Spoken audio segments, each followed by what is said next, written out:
आपको पता है कॉकरोच से बड़ा हमारा कोई फ्रेंड हो नहीं सकता। किसी को कीड़ा दिखता है तो सीधे इंसान मारने ही लगता है उसको, कीड़ा कीड़ा कीड़ा मारो। और यही सोचते हैं कि बीमारी इनसे काफी फैलेगी। देखिए कॉकरोच कहाँ होता है? कॉकरोच वहाँ होता है जहाँ हम गंदगी फैलाते हैं। कॉकरोच कभी साफ जगह आपको नहीं मिलेगा। जहाँ इंसानों ने सफाई करके रखी वहाँ कॉकरोच नहीं मिलेगा। इंसान गंदगी फैलाता है, वहाँ कॉकरोच आता है। और क्यों आता है? वो गंदगी को डिकम्पोज करने के लिए। कॉकरोच बेसिकली रिसाइकलर है। आप डीन अकेडमीज भी हैं और उसके साथ साथ प्रोफेसर भी हैं, रिसर्चर भी हैं, और उसके साथ साथ फिर ये होता है कि घर की भी जिम्मेदारियां हैं, अपनी पर्सनल चीज़ें भी हैं, पर्सनल स्पेस भी है। ये सारी चीज़ें, इतनी सारी जिम्मेदारी कहाँ से शुरू करूँ? देखिए ऑप्शन तो कोई है नहीं जी, करना तो है और बहुत कॉम्प्लिकेट नहीं कर सकते। इसने ये कहा, उसने वो क्या, उसने ये कहा होगा तो उसका ये मतलब। मैंने एक पोस्ट देखी थी जिसमें ये होता है कि बहुत बड़ा यूनिवर्स है, उसमें एक छोटा सा सोलर सिस्टम है, छोटी सी अर्थ है, अर्थ के अंदर हम लोग 3/4 पार्ट जो पानी है और 1/4 लैंड है, उसमें भी हम इतने एक छोटे से कंट्री के, छोटे से स्टेट के, छोटे से सिटी में रह रहे हैं। इतना घमंड करके कोई फायदा वगैरह है नहीं। देखिए मैं अक्सर लोगों से बोलती हूँ, आप समुद्र के किनारे जाके खड़े हो जाइए, आपको इमीडिएटली बहुत छोटा फील होता है। So that is a very big reality check that you are really very very very very small. तो मैम आपको ऐसा लगता है कि ऐसे बहुत सारे इंसेक्ट्स या प्लांट्स हैं जिनसे शायद ह्यूमन बिहेवियर को कुछ सीखने को मिले? एंड्स, एक क्वीन रिप्रोड्यूस करती है और बाकी सारी फीमेल्स अपना रिप्रोडक्टिव राइट छोड़ देती है और सारे के सारे बिल्कुल सेल्फलेसली वर्क करते हैं। True social behaviour is shown very well. Evolution जो है, जिसने इस पूरी पृथ्वी को बनाया है, जो इसकी बायोडाइवर्सिटी है उसको बनाया है, वो बहुत स्लो और फुर्सत का प्रोसेस है। ठीक है, अब उस फुर्सत के प्रोसेस में आपको इंस्टेंट ग्रेटिफिकेशन चाहिए तो उसका नुकसान आपको करना पड़ेगा। आपका कोई स्पेशल हक नहीं है इस घर। रोड चलते हुए हम कूड़ा आज भी फेंकते हैं, रोल करके हम चिप्स का पैकेट बाहर फेंक देंगे। रश आता है, एडिक्शन है इंस्टेंट ग्रेटिफिकेशन का, छूट नहीं। इसी वजह से शायद सेंसिटिविटी ज्यादा बढ़ गई है आज की जनरेशन में, भले ही वो टेक्नोलॉजिकल या हम लोग को बेवकूफ बनाया जा रहा है कि technology makes our life easier. Believe me, it does not.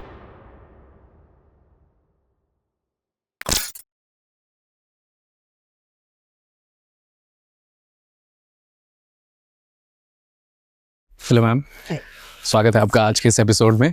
बहुत शुक्रिया। कैसी हैं आप? एकदम बढ़िया। अच्छा मैम, जब हम लोग आपकी प्रोफाइल पढ़ रहे थे, सबसे पहले मैं इसी पे बात करूंगा क्योंकि हमारे पास जब प्रोफाइल आई और हमारी टीम जब आपकी प्रोफाइल पढ़ रही थी तो हमें लगा नहीं था कि इतनी सारी चीजें उसमें होंगी। मतलब लगा कि क्योंकि इस वजह से कभी कोई इंसान जैसे बहुत सिंपलिसिटी के साथ रहता है, बहुत काम रहता है, कंपोज रहता है, भीड़ में रहता है, तो हमें अंदाजा नहीं होता कि इसने ऐसे ऐसे काम किए होंगे। और जब हम लोग पढ़ रहे थे तो हमें बहुत बहुत ज्यादा इंस्पायरिंग लग रहा था। तो पहली चीज तो मैं यही पूछना चाहूंगा कि वो जो एक होता है नॉलेज और चीजें जब हमारे ऊपर आती हैं, कुछ अचीवमेंट्स हम लोग करते हैं, मिलती हैं, तो वो कैसे हम सिंपलिसिटी के साथ कैसे मेंटेन करते हैं? मेरे ख्याल से बस एक चेकलिस्ट होनी चाहिए कि दुनिया में बहुत सारे ऐसे लोग हैं जो उससे बहुत बहुत ज्यादा, राइट जी। अगर इतना ध्यान में रहे तो अगर आप कंटिन्यूसली अपनी सराउंडिंग्स के साथ और जिन लोगों को आप जानते हैं उनसे चेक करते रहिए तो you will find that there are many people जो आपसे बहुत ज्यादा अचीव कर चुके हैं। और जब आप वो करते हैं तो आपको लगता है कि नहीं, आप कहीं भी नहीं हो सकते, इतना बड़ा तोप है नहीं, तो ना ही सोचे तो ही ज्यादा अच्छा है। इतना कॉम्प्लिकेशन दिमाग में रखने की जरूरत होती नहीं है। हाँ, वो होता है ना, जैसे मैंने एक पोस्ट देखी थी जिसमें ये होता है कि बहुत बड़ा यूनिवर्स है, उसमें एक छोटा सा सोलर सिस्टम है, छोटी सी अर्थ है, अर्थ के अंदर हम लोग 3/4 पार्ट जो पानी है और 1/4 लैंड है, उसमें भी हम इतने एक छोटे से कंट्री के, छोटे से स्टेट के, छोटे से सिटी में रह रहे हैं और इतना घमंड करके कोई फायदा वगैरह है नहीं। तो हो सकता है कि ये चीज होती है, अगर ये माइंडसेट में कोई रख करके चले तो शायद अपनी अचीवमेंट्स के साथ साथ वो सिंपलिसिटी मेंटेन कर सकता है। लेकिन मैं अक्सर लोगों से बोलती हूँ कि if you really want to see your place in the universe, दो बड़े इंटरेस्टिंग है। एक तो आप समुद्र के किनारे जाके खड़े हो जाइए, आपको इमीडिएटली बहुत छोटा फील होता है। So that is a very big reality check that you are really very very very very small.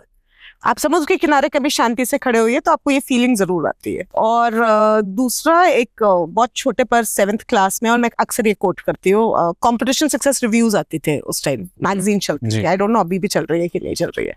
तो उसमें एक कोट था that if anybody thinks that they are indispensable, just ask them to stick a finger in a bowl of water and see how long the hole remains after you remove the finger.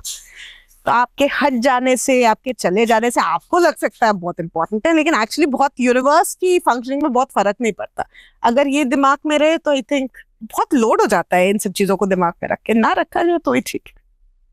तो ma'am आपका जो career है वो शायद, मैं अगर wrong नहीं हूँ तो 24-25 सालों से ज़्यादा का एक्सपीरियंस है आपको जूलॉजी और इंसेक्ट्स वगैरह में, शायद रिसर्च इन सब का।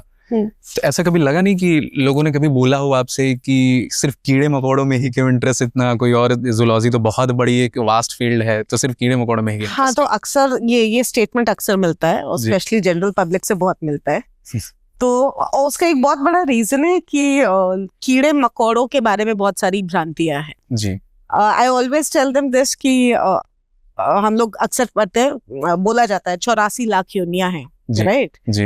एंड उसमें से अगर हम एनिमल वर्ड में लें तो insects make up almost 70% of all animals जी। तो वो सबसे बड़ा ग्रुप है। अच्छा, तो जब सबसे बड़ा ग्रुप है तो इससे अच्छा टॉपिक क्या हो सकता है पढ़ने के लिए। एंड समुद्र को छोड़ के दुनिया की कोई ऐसी जगह नहीं है जहाँ इंसेक्ट्स नहीं पाए जाते हैं। अंटार्कटिका हो, आर्कटिक हो, समुद्र में नहीं इंसेक्ट्स पाए जाते, बट अदर देन एवरीवेयर आप जहां सोचना चाहें वहां पर आपको इंसेक्ट मिल जाएगा। आप बस बात यह है वो छोटे होते हैं, हम देखते नहीं है, और हमारे दिमाग में एक बहुत नेगेटिव बैरियर है इंसेक्ट्स के लिए, तो we don't pay enough attention to them. शेर देखने तो सब जाते हैं, लेकिन इंसेक्ट देखने कोई नहीं जाता, जबकि इंसेक्ट की बहुत वैरायटी है। Insects I always like to say they are our most common neighbour. एक बोला जाता है कि अगर आप 1 एकड़ जमीन में लीजिए तो करीब आपको 1000 करोड़ चींटियां मिल जाएंगी। अच्छा, तो उसके बाद क्यों ना पढ़ा जाए। नहीं तो वो एक ऐसा क्या इंसिडेंट रहा होगा आपकी लाइफ में जहां से आपको ये फैसिनेशन हुआ, फैसिनेट किया कि नहीं इंसेक्ट्स के बारे में शुरू करते हैं, इसके बारे में? वो इतना जो इंसेक्ट्स के बारे में पढ़ना वाला है वो तो आई डोंट थिंक जो शुरुआत थी, इट स्टार्टेड इन एमएससी कि हमको सेकंड ईयर में आकर ये डिसाइड करना था कि हमारा स्पेशलाइजेशन क्या होगा। और एक इंसेक्ट्स पर था, एक फिशेस पे था, एक पैरासाइट्स था जी। तो वो उस टाइम मेरे ख्याल से इतना कॉन्शियस चॉइस नहीं था, वो क्योंकि शायद उस टाइम पर इतनी नॉलेज भी नहीं थी जी। तो उस टाइम एक तो था कि मछली पढ़नी नहीं है, पैरासाइट देखना नहीं है, और इंसेक्ट के साथ ये था कि इतना बड़ा जो टॉपिक है उसको कैसे छोड़ दे। तो it was more of a challenge. एक तो सबने आके बोला कि अरे वो बहुत डिफिकल्ट है, टीचर्स ने आकर बोला अरे तुम्हारा बहुत मोटा चश्मा है, तुम इंसेक्ट को कैसे डाइसेक्शन करोगी, मत लो। तो वो जब मत लो वाला एस्पेक्ट आता है तो ये होता है कि क्या मतलब हम नहीं कर सकते, ये कौन सी बात हुई। तो that time it was more of a challenge, it was not a very passionate decision, it was more of a challenge. फिर उसके बाद जब पढ़ना शुरू किया तो फिर मजा आना शुरू किया, फिर धीरे धीरे जितना पढ़ते गए उतना मजा आता गया। It was more like that.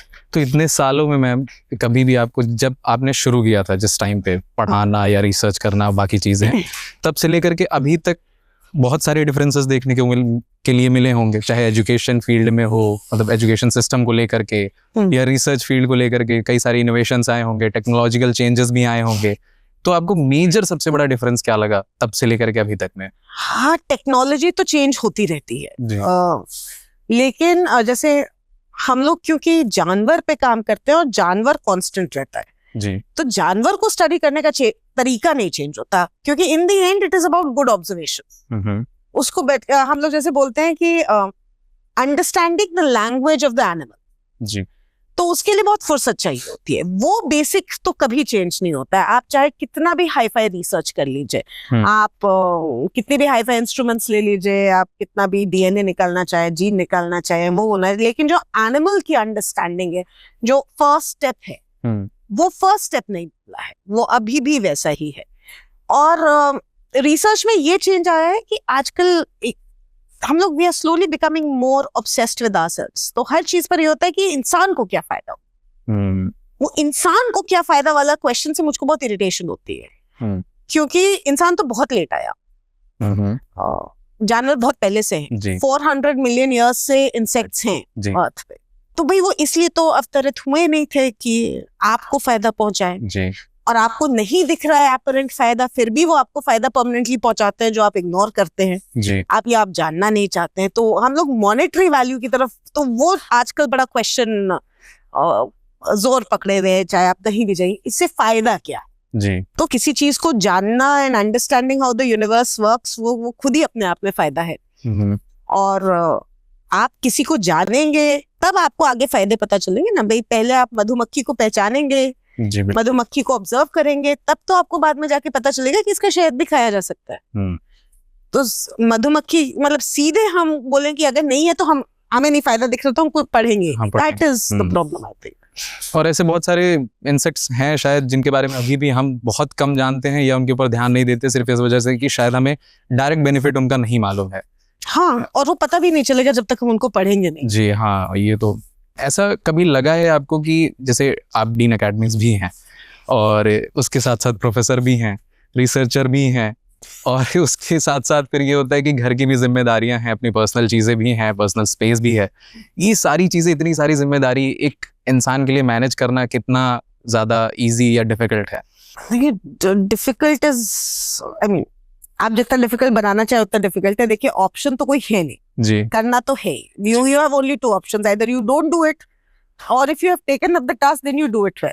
Exact. और उसमें मेरा अप्रोच तो one step at a time रहता है। मैं बहुत ज्यादा ओवर प्लान कर नहीं पाती हूँ। मैं बैठकर बहुत सोच भी नहीं पाती हूँ। अच्छा ठीक है ये काम है, अभी इमीडिएटली ये प्रायोरिटी लग रही है, अभी पहले इसको ढंग से कर लें, फिर जब ये खत्म होगा तब दूसरा देखा जाएगा, फिर दूसरा खत्म होगा तब तीसरा देखा जाएगा।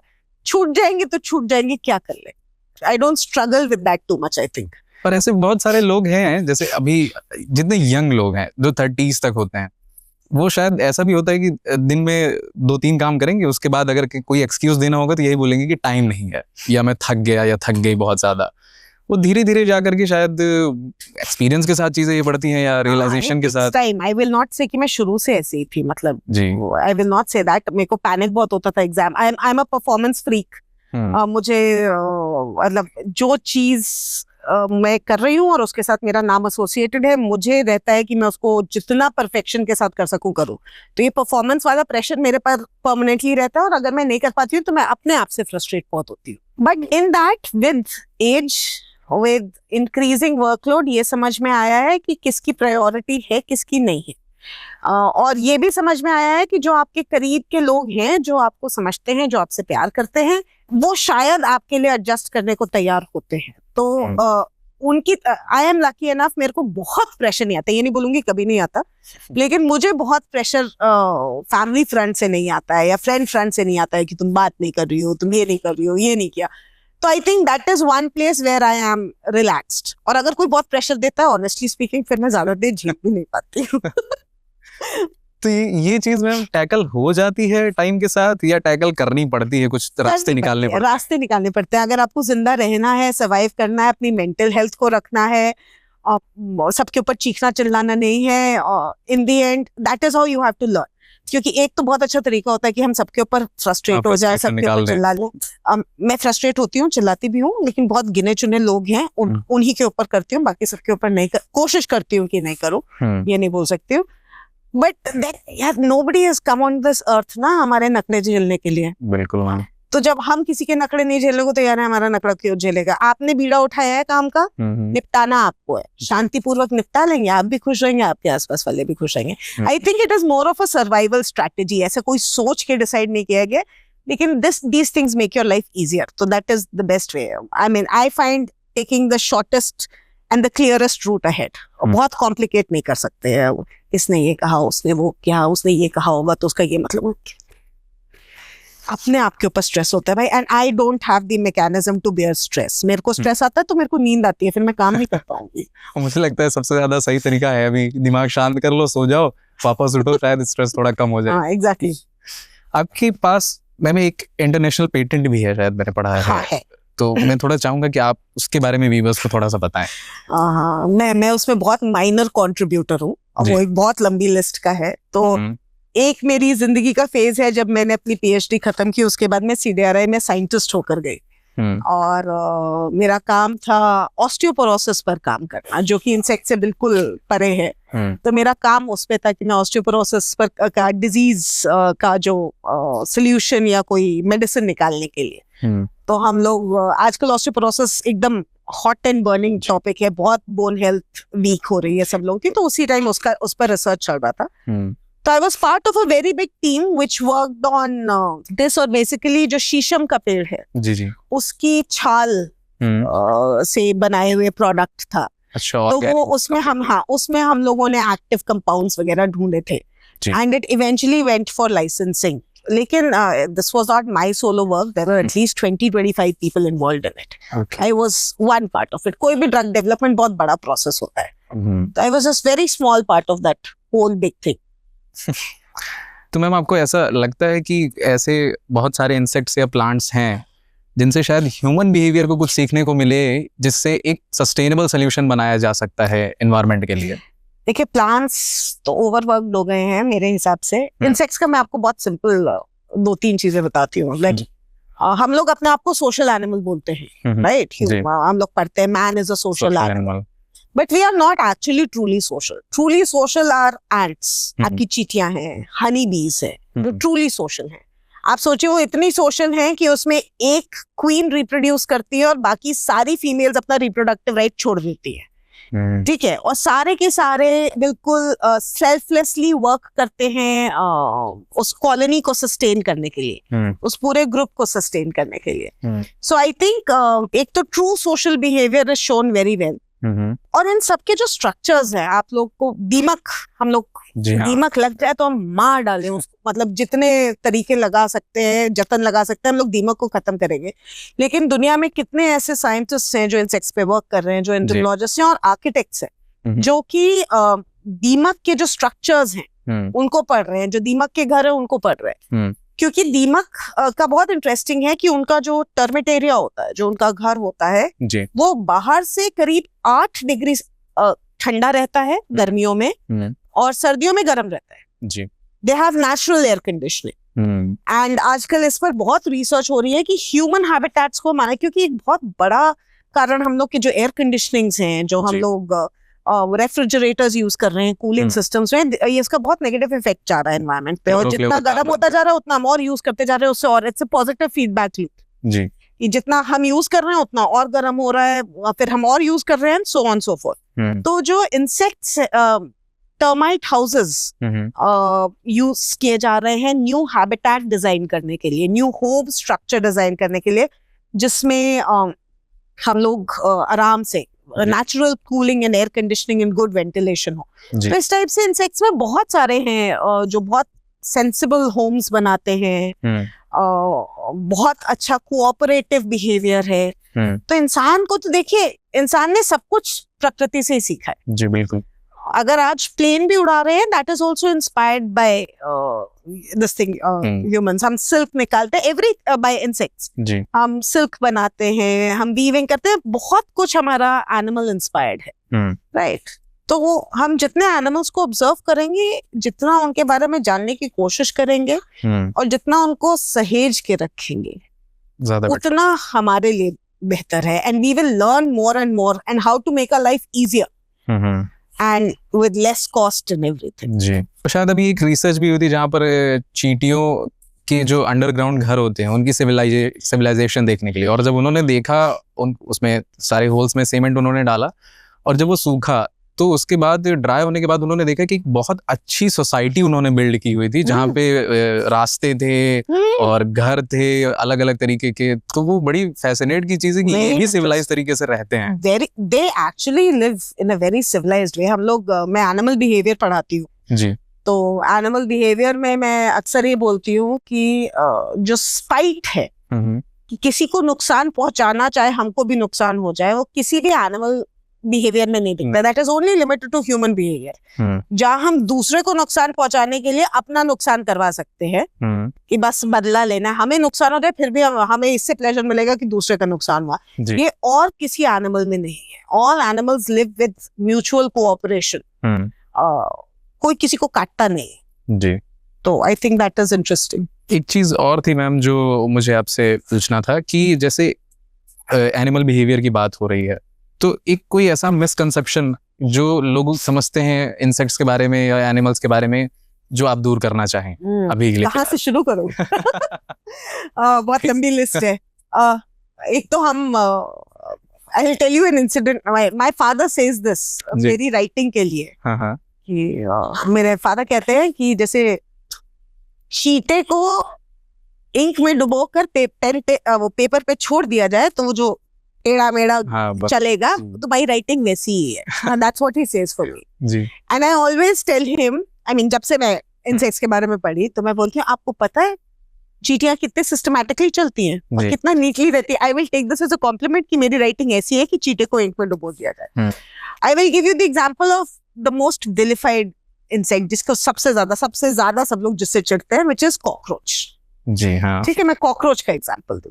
कॉकरोच जो है किसी का भी बस चले तो उसको मार डाले. काफी डरते भी हैं. हाँ, डरते भी हैं. तो बहुत सारी रील्स मीम सब बनता है कॉकरोच को लेकर. The only good thing that people say about cockroaches कि अगर न्यूक्लियर वॉर भी हो गया तब भी बच जाएगा, और वो उसकी ढीठता दिखाने के लिए कहते हैं, उसकी तारीफ में नहीं कहते हैं. राइट. कॉकरोच से बड़ा हमारा कोई फ्रेंड हो नहीं सकता. आप देखिए कॉकरोच कहाँ होता है. कॉकरोच वहां होता है जहाँ हम गंदगी फैलाते हैं. कॉकरोच कभी साफ जगह आपको नहीं मिलेगा. जहाँ इंसानों ने सफाई करके रखी वहाँ कॉकरोच नहीं मिलेगा. इंसान गंदगी फैलाता है, वहाँ कॉकरोच आता है. और क्यों आता है? वो गंदगी को डिकम्पोज करने के लिए आता है. कॉकरोच बेसिकली रिसाइकलर है.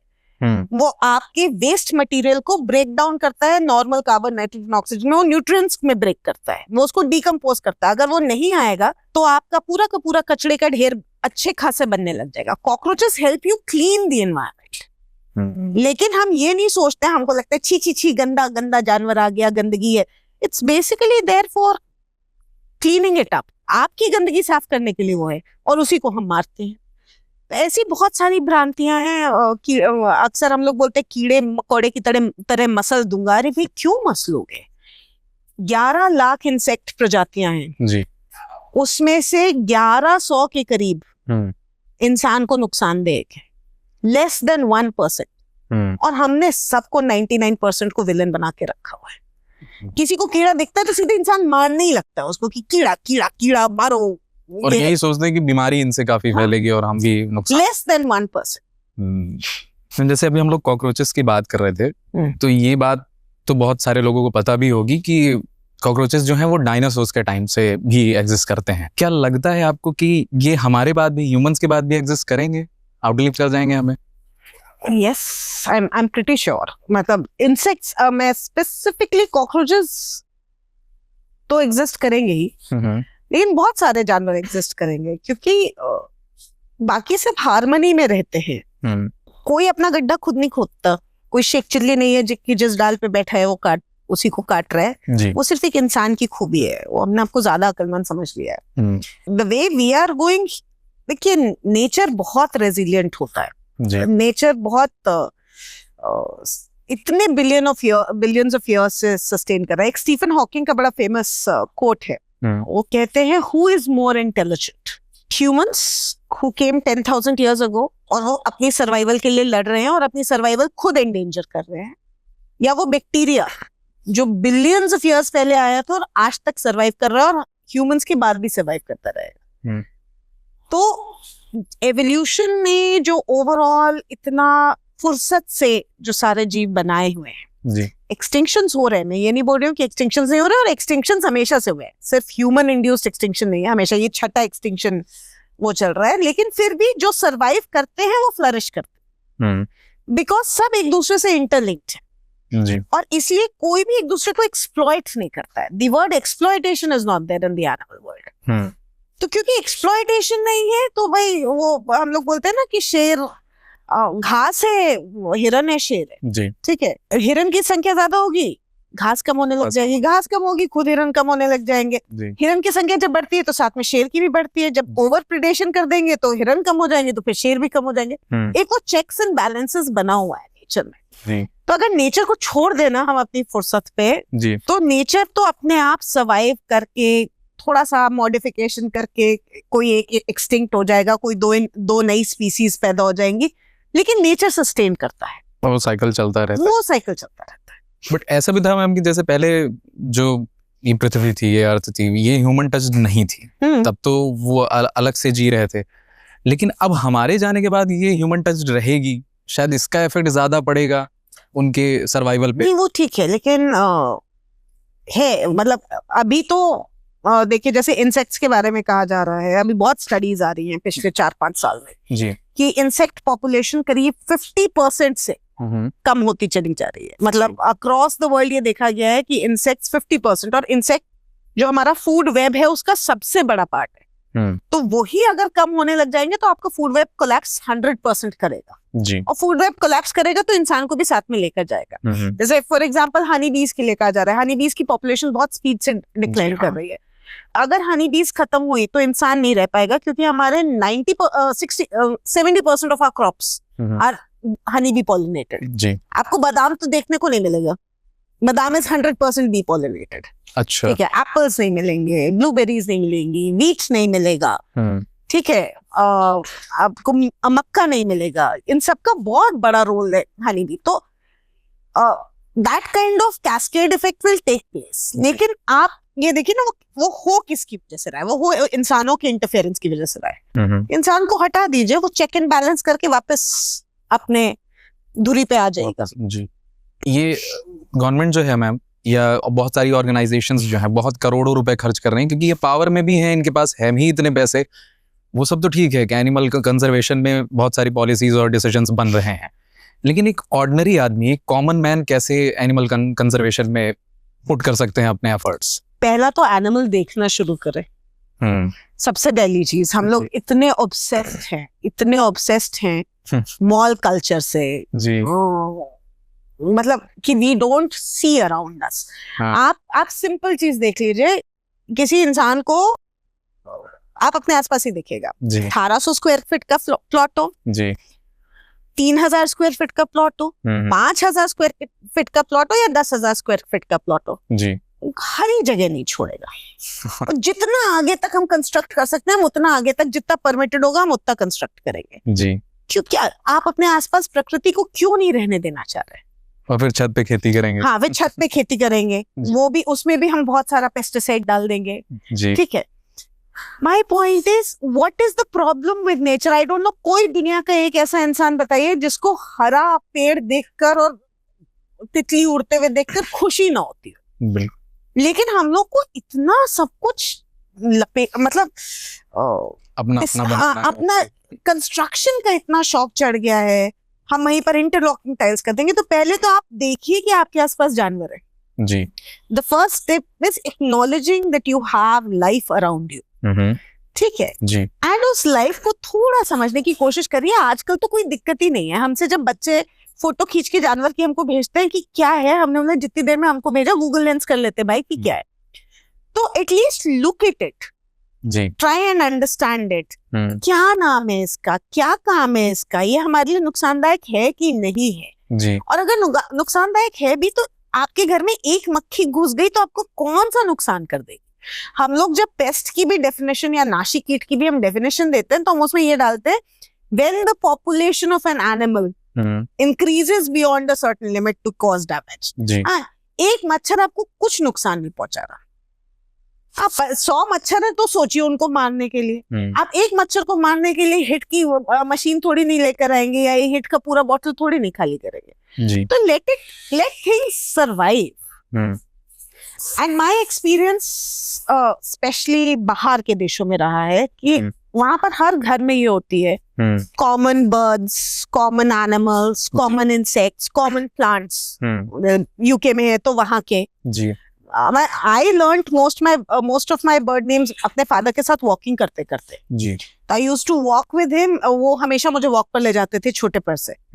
तो हम लोग कंटोनमेंट एरिया में रहते थे तो वहाँ पक्षी ज्यादा दिखते ही हैं, तो वो चलते चलते मुझसे पूछते थे अच्छा ये कौन सा है, या फिर मैं पूछती थी उनसे कि ये कौन सा है, तो उन्होंने मुझे सलीम अली की अब्रिज्ड वर्जन, मैं 2nd क्लास में थी, लाके देती थी। अच्छा। आज भी मैक्सिमम बर्ड्स उस 2nd क्लास की नॉलेज से पहचान लेती हूँ, क्योंकि उस टाइम वो जो पढ़ी किताब निकलते हुए, अच्छा अब ये बताओ कौन सी है, अच्छा वो बताओ कौन सी है। तो you have to develop a connect with, मतलब आप करेंगे, बच्चों को बाहर ले जाइए पार्क में, तो बच्चे पार्क में नहीं खेलते हैं। हाँ, अब तो वीडियो गेम्स और पेरेंट्स को भी बड़ी तसल्ली होती है कि हमारे कुर्सी सामने तोड़ता हुआ बच्चा बैठा हुआ है, पता नहीं क्यों होती है। So take them out and instead of going to man-made places, take them to national parks, take them to parks, take them to the zoo। और इसी वजह से शायद सेंसिटिविटी ज्यादा बढ़ गई है बच्चों में, हाँ। आज की जनरेशन में। पहले तो इतना चीजों को मैनेज करना, भले ही वो टेक्नोलॉजिकल या नॉलेज के हिसाब से ज्यादा इंक्रीज कर गए हो, लेकिन ये शायद सेंसिटिविटी देखिए, जो है सेंसिटिविटी बढ़ी हुई है, और जो टेक्नोलॉजी से मैनेज करना है, ये सबसे बड़ा हम लोग को वो जो क्या बोला जाएंगे, हम लोग को बेवकूफ बनाया जा रहा है जी। कि technology makes our life easier. Believe me, it does not. Technology only makes our life more difficult, जी। क्योंकि आपको ये लगता है कि आप ये काम और कर लेंगे, अभी इसको ना ग्रॉक पे डाल देते हैं, यहाँ से सॉर्ट हो जाएगा, तब तक हम ये करते हैं। So it's not making your life easy. Easy life गांव में होती थी जब टेक्नोलॉजी नहीं होती थी। अब तो वहां पर भी सब लोग रील देखने लग गए हैं। जब इंसान आराम से अंधेरा होते ही सब काम बंद करके आराम से फुर्सत से बैठ जाता था, गप्पे मारता था, आग जला के बैठ जाता था, फुर्सत तब होती थी। आज तो फुर्सत है नहीं, जितनी टेक्नोलॉजी आ गई है, आपको ये लगता है कि अच्छा वॉशिंग मशीन आ गई है तो 4 लोड कपड़े धो देते हैं, तो चलो ये भी धो देते हैं। तो पहले नहीं था, इतना प्रेशर कहाँ था। Technology has created pressure. और 4 लोग बैठते भी हैं अब तो यूजुअली होता है कि फोन चला रहे हैं, या आपस में ही अगर 4 लोग सामने सामने भी बैठे हैं तो बात करने से ज्यादा। I am sure you heard of that word, phubbing, आजकल नया आया है। फोन पर स्नबिंग करना दूसरे इंसान की, सब लोग बैठे हैं और कोई किसी से बात नहीं कर रहा, सब फोन पे लगे हुए हैं, तो उसके लिए नया वर्ड आ गया है, फबिंग। मैम, आपने लेडी बर्ड्स बीटल पे काफी, अच्छा उसको लेडी बर्ड भी बोलते हैं, लेडी बग भी बोलते हैं, ये मुझे कल पता चला। हाँ, हाँ, यूके और यूएस की थोड़ा सा। यूएस, जी। तो ये है कि जैसे देखने में तो बड़ा क्यूट लगता है, रेड कलर का, ब्लैक स्पॉट्स और छोटा सा सर्कुलर शेप में, लेकिन ऐसा आपको उसके अंदर क्या फैसिनेट किया कि उसके ऊपर रिसर्च थोड़ी की जा सकती है ज्यादा? देखिए, फिर मैं बोल रही हूँ, many things are completely by chance. तो मेरे को ये क्लियर था कि मुझे इंसेक्ट पे काम करना है, और हमारे जो सुपरवाइजर थे, मतलब जो एक टीचर, जो अच्छे टीचर हमको यूनिवर्सिटी में दिखते थे, लेडी बर्ड पे काम करते थे जी। तो हम उनके लैब गए, तो हमने भी लेडी बर्ड पे काम करना शुरू कर दिया। वो थोड़ा applied of nature of work में ज्यादा इंटरेस्टेड थे कि लेडी बर्ड को फील्ड में कैसे यूज किया जाए, क्योंकि लेडी बर्ड बहुत तरीके के पेस्ट्स को, नाशी कीट्स को खाता है जी।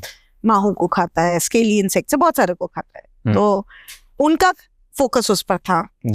हमने स्टार्टिंग में बोल दिया, मुझे अप्लाइड वर्ड से बड़ी इरिटेशन होती है, मुझे लगता है knowledge for the sake of knowledge is very important, क्योंकि फिर उसमें से बहुत सारी चीजें यूजफुल निकल आती है। तो स्टार्ट तो मैंने भी अप्लाइड किया था, फिर धीरे धीरे उनका जो बिहेवियर था वो मुझे फैसिनेट करने लग गया, स्पेशली उनका जो मेटिंग बिहेवियर है जी। वो कैसे अपने मेट सेलेक्ट करते हैं, क्यों करते हैं, उनमें रीजेनरेशन ऑफ लेग्स होता है जी। क्यों होता है, उसका क्या कारण है बायोलॉजिकली। ऐसे एक एक क्वेश्चन पकड़ना शुरू किया, तो उस एक क्वेश्चन से 100 क्वेश्चन, जब एक क्वेश्चन का जवाब आता है तो उसके बाद 100 क्वेश्चन और आ जाते हैं जी। तो वो करते करते करते करते ऑलमोस्ट 24-25 इयर्स हो गए हैं। They are very cute animals, instant attraction वाले एनिमल्स, इंसेक्ट्स हैं। अगर किसी को मतलब ब्रांडिंग करनी हो इंसेक्ट्स की, तो लेडी बर्ड बहुत अच्छा इंसेक्ट है दिखाने के लिए जी।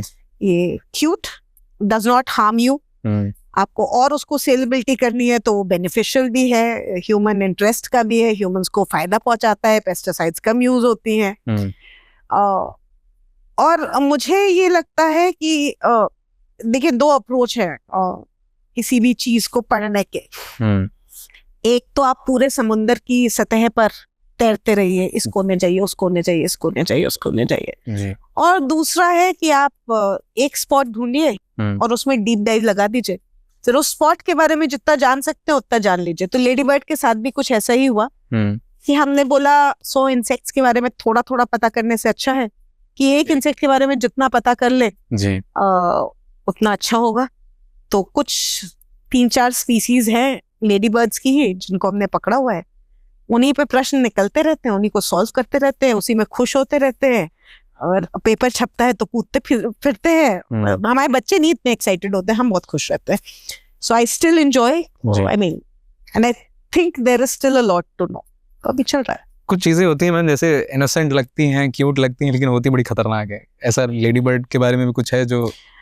लेडी बर्ड इंसानों के लिए तो नहीं खतरनाक है, ठीक है जी। लेकिन जो कुछ इंसेक्ट पेस्ट्स हैं जो हमारे पौधों को नुकसान पहुंचाते हैं, जैसे माहू है, एफिड्स, सरसों पे बहुत लगता है, सरसों पे लगता है तो सरसों पे तो रिपोर्ट है कि 96% लॉस इन यील्ड हो जाता है, तेल 96% तक कम हो सकता है, बहुत ज्यादा ना। बहुत ज्यादा नुकसान पहुंचाता है। सेम पर लगता है, सेम की प्रोडक्शन बहुत कम करता है। जितने भी आपके लेग्यूमिनस प्लांट्स है, उड़द है, मटर है, मूंग है, मसूर है, सब पर इन्फेक्शन होता है और सबकी यील्ड बहुत कम करता है जी। फिर साथ में आपकी गुलदाउदी अगर आप लोगों ने कभी घर में उगाया हो तो उसपे काले काले काले छोटे छोटे लग जाते हैं, गुलाब पे लग जाते हैं।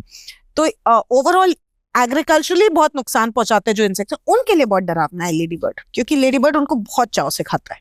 अच्छा। हाँ, सो एक लेडी बर्ड की छोटी सी कहानी बता देती हूँ। तो 1887 Florida and California, America, Tropicana पर भी पहले लिख कर आता था फ्लोरिडन ऑरेंजेस ओरिजिनल। जी, तो जी, हाँ। कैलिफोर्निया और फ्लोरिडा के ऑरेंजेस बड़े फेमस है। तो वहां पर बड़े बड़े ऑरेंज ऑर्चर्ड्स थे। गलती से ऑस्ट्रेलिया का एक ऐसा कीड़ा वहां पहुंच गया जो ऑरेंजेस को नुकसान पहुंचाता था, और क्योंकि वो ऑस्ट्रेलिया का कीड़ा था तो उसको खाने वाला अमेरिका में कोई नहीं था, उसका कोई नेचुरल प्रेडेटर नहीं था। तो पहुंचने के 1-1.5 साल के अंदर वो इतना फैला कि पूरी की पूरी सिट्रस इंडस्ट्री, ऑरेंज इंडस्ट्री खत्म, बंद होने के कगार पे आ गई। तो फिर लोग कुछ साइंटिस्ट के पास गए, वो साइंटिस्ट ऑस्ट्रेलिया गए, ऑस्ट्रेलिया में उन्होंने देखा कि उस कीड़े को कौन खाता है, और वहां से वो एक लेडी बर्ड उठा के लाए जी। उसकी कुछ स्पेसिमेंस करा और उसको अमेरिका में लेबोरेटरी में बड़ा किया, पाल पोस के उनको नंबर्स बढ़ाए और उनको ऑर्चर्ड में 1889 में रिलीज कर दिया। 1889 से लेकर आज तक जी उन ऑर्चर्ड्स में उस पर्टिकुलर नुकसानदायक इंसेक्ट को कंट्रोल करने के लिए पेस्टिसाइड नहीं यूज करनी पड़ी है। वो लेडी बर्ड्स की पॉपुलेशन एस्टैब्लिश हो गई है, वही मैनेज करती है, और इंडस्ट्री जो बंद होने वाली थी वो एकदम फ्लरिश कर गई। तो lady bird can work wonders. बस प्रॉब्लम ये है, हम सोचते तो हैं कि ऑर्गेनिक कंट्रोल कर दे, लेकिन फिर लगता है अरे इतना नुकसान कर रहे, लाओ पेस्टिसाइड डाल देते, और वहीं पर हम सब अपना बंटा धार कर लेते हैं।